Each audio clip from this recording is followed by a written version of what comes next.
Hey guys, so joining me again today with the FPV Summit, and I've actually set up a little sort of scale crawler track up the back, which is obviously very wide and not very sort of specific for the crawler, but it's just whatever I could find. But it actually turned out to be a little bit more difficult than what I first thought it would be. And that was when I was doing it line of sight actually, so on FPV now it should be even trickier. So just going through the usual route again, tackling the watering can of doom.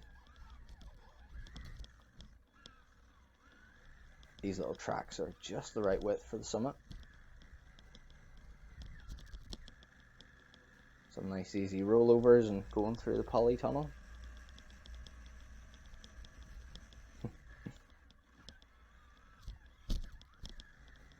So another little old gate post to go over that. So Andy and Austin, they were helping me demolish a shed that's down the back. I say I was helping them, to be honest. But yeah, they loads of wood and crap like that got pulled out of it, and I say it's actually turned into some obstacles for doing this. So yeah, here's the first one. One of the gates that we pulled up. It's kind of like sort of wooden frame with a metal mesh with green sort of camouflage meshing over the top of it. And remarkably, I got up at first time. This actually took me about 2 or 3 goes when I was doing it line of sight, so it was friggin' so surprised whenever I done it first time on FPV. I think a total fluke, to be honest. But yeah,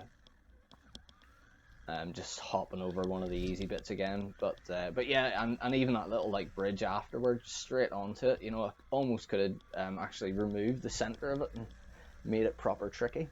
But anyways.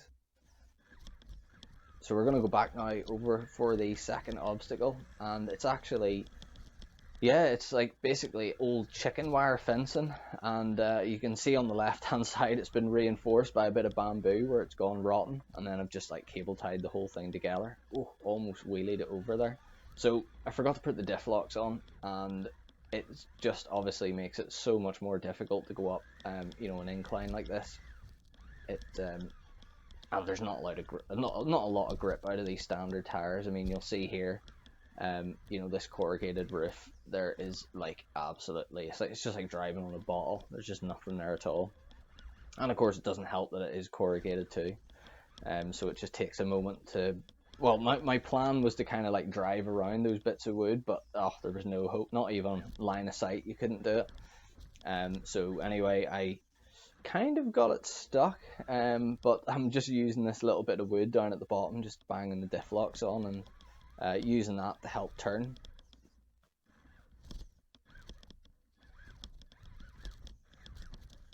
I'm definitely glad that I bought a car that has the diff locks and the gear, because, or the, you know, the 2-speed gearing. I'm really surprised the amount of things, you know, every now and again you do get stuck on it because of the open diffs, and then you just pop it into the block differentials and then away it goes. It's magic. Not whenever the wheels are in the air though. I got stuck there a little bit because it was going a little bit slow. But then of course just do it at a bit of an angle, and that's the secret sauce really, isn't it, the crawling? You can't do it straight, just do it at a funny angle. So back down through these little bits again, and yeah, I wasn't really paying attention. I got almost sort of half thought, oh, I'll try and drive up it, but it would have just taken too long.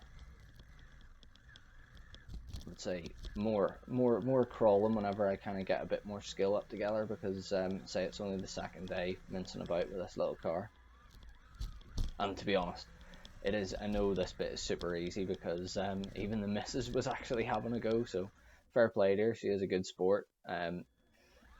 Seen the gigantic box coming into the house, but anyway, once she had a bit of a play with it, she thought it was pretty cool too.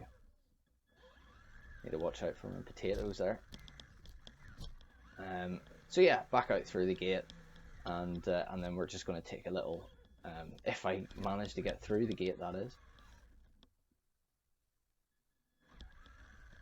Oh god, I can't even get down the path. Terrible driving. But yeah, anyway, so just going to go down go around the front of the house, and we'll see the little doggos here. There they are. It's the big boy that's barking his head off. He's our big guard dog, and then the little woman just chasing around as well, just thinking that she's the business. But anyway, thanks very much, guys, for watching. It was just a little short clip with the summit again, but hopefully I'll be able to put something a bit more purposeful for the crawling pretty soon. So thanks very much for watching again, and see you soon.